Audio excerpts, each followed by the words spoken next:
Hey guys, today I'll show you the unboxing of the Samsung Galaxy M31. So on the front you can see the image of the phone with its name. So let's open the box. First of all, you can see this hidden lid with the SIM ejector tool placed at the back. And inside the lid we have documentations like a quick start guide, region lock guide and warranty card. Here we have this attractive smartphone Samsung Galaxy M31.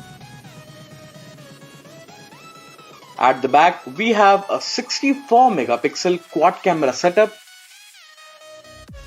and fingerprint sensor. Also we have Samsung branding at the bottom.